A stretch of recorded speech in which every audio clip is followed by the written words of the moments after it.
Hey y'all, today let's talk about the story of the disappearance of Bobo Shinn. This took place in Magnolia, Arkansas on July 20th of 1978, when beautiful 25-year-old art teacher Mary Jimmy Bobo Shinn disappeared. Mary was very loved by all of her family and friends, who all affectionately called her Bobo. She had graduated from the Southern Arkansas University and had opened an art studio in downtown Magnolia, where she taught art classes, and she also flipped houses on the side. Well, that day, she had taught a class down at her studio and had returned home to change clothes. It was about 11 a.m. and her friend Anita called, wanting to know if Bobo wanted to hang out that day. And she said she did, but she was waiting to hear back from a man who had answered an ad she had put in the newspaper about a house she was selling. After they got off the phone, it was just a few minutes later when Bobo called Anita back and said she had spoken to the man and that he was having car trouble, and his car was being worked on at the Pontiac dealership. So she offered to pick him up at the Easy Mart across the street and take him to see the house. And Bobo told Anita that she'd be at her house around 1:30 that afternoon. The last thing she said before they hung up the phone was, "Come looking for me if I'm not back this afternoon." And that was the last time that anybody ever heard from Mary. She never made it to her friend Anita's house. And that evening, her mother Sue became worried when Bobo did not come home for dinner. So she started to call her friends, got a hold of Anita, who told her that she'd spoken to Mary that morning and what she said. So Sue immediately went down to that Pontiac dealership, and she caught the salesman just as he was locking up for the night. And he told her he hadn't seen Bobo, but he never worked on any man's car that day either. But he did tell her that he did recall seeing a man getting into a 1976 blue Buick sedan, Bobo's car, at the Easy Mart across the street. At that point, Sue headed for the police station and the salesman headed home. On the way, he noticed a blue Buick sedan parked behind the Smitty's grocery store. He drove around to it to see if it was Bobo's, and it was. All the windows were rolled down, the door was unlocked, the keys were still in the ignition, and all of her belongings were just thrown all over the car. Her purse had been dumped out, but her wallet was still there, with cash still inside, and her sunglasses and a book were set on the passenger seat.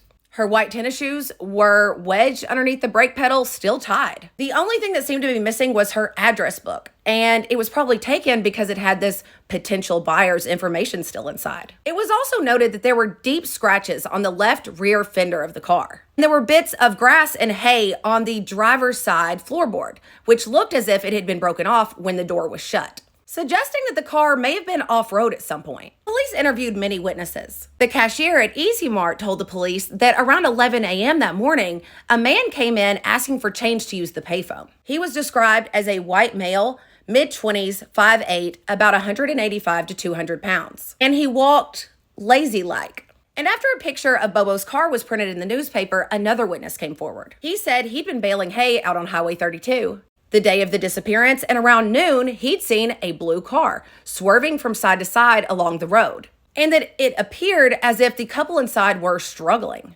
Another witness came forward and said that they also had noticed the blue Buick behind the grocery store as early as 1 p.m., which means that the time frame between when the salesman seen her at Easy Mart and when the first person noticed the car behind the grocery store, it was only 57 minutes. So that it couldn't have gone far. And the time frame of events from the witnesses all seemed to make sense until another witness came forward, a carpenter who was working on the house across the street from the house that Mary was selling on East McNeil Street. He stated that he seen Mary pull up in her blue car, followed by a man who came from a different direction. He was driving a dark green Pontiac with a lighter green vinyl top. He said this was between 11:30 and 12 p.m., that they went into the house together, and it was about 15 minutes later that they came back out, each got into their own vehicles and drove away in the same direction. And he described the man he seen as ages between the age of 25 and 28, dark brown collar-length hair, a mustache, and a beard, about 6'1" or 6'2", and around 215 pounds. And everyone did everything they could to find her. They did find fingerprints inside the car that were never identified. And they had over 300 leads, all of which ended up being dead ends. But county police, state police, the FBI, they all worked this case. They gave witnesses polygraph tests. The family offered a reward. They called in psychics and hired private investigators, one of them being a pretty well-known investigator named William Deere from Texas. But this investigator and the local police seemed to have some kind of beef with each other. Witnesses claimed to have been told not to talk to William, and police complained that William took evidence to the media and sent it to them, while William said that the police were giving him the cold shoulder and just refused to cooperate with his investigation. Despite this, William identified what he considered the prime suspect fairly quickly. a 27-year-old man named Michael Morse, who unfortunately had committed suicide just a few months after Bobo's disappearance on October 15th of 1978. He not only matched the description of the man, he'd also called into work that day and told his boss that he was meeting someone in Magnolia about a house for sale. And before he had taken his own life, he had actually told people that he had inside information on Bobo's disappearance. Now, Michael Morse was a schizophrenic. He had been under psychiatric care in El Dorado and was actively taking antipsychotics. He also reportedly believed that he was Jesus Christ and had even been building a church in the woods on his family's property, which is where investigator William Deere believes that Bobo is buried. But police did not believe that there was enough evidence against Michael Morse to say he had committed any crime. But William was convinced. And after a tip given to him by a psychic, he actually exhumed the grave of Michael Morse's father, believing that Bobo's body could have been buried on the father's casket. But when they dug him up, there was nothing there, which sparked a lawsuit from the family against William Deere. But during that lawsuit, it also came out that the carpenter who had claimed to see Bobo and this man go into the house on East McNeil had identified Michael Morse from a photo lineup and insisted that he was positive without a shadow of a doubt that that was the man he seen that day.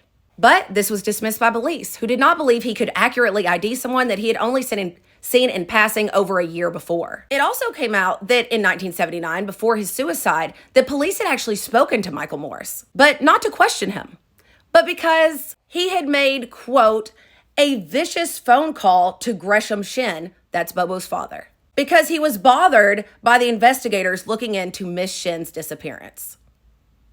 William Deere did leave the case after the lawsuit.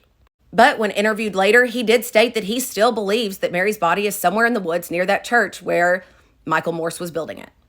But local police still don't believe that it was really him and is still looking for an answer as to what happened to her. Today, Bobo is considered legally deceased. And in July of 2014, she was given a memorial service. And sadly enough, in all of the time, 45 years that she's been missing, both of her parents have since passed away, never knowing what happened to their daughter.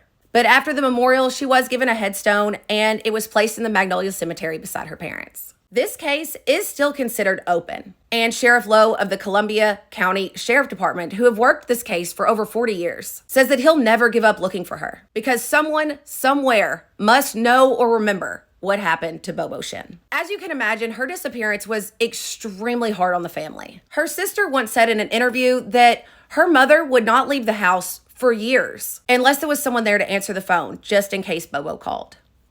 So I really hope and pray for the family's sake that one day someone finds her just to give them some closure and so that Bobo herself can finally rest in peace. And if you or anyone you know happens to know anything at all about what could have happened to Mary Shinn, please contact the Columbia County Sheriff Department in Magnolia.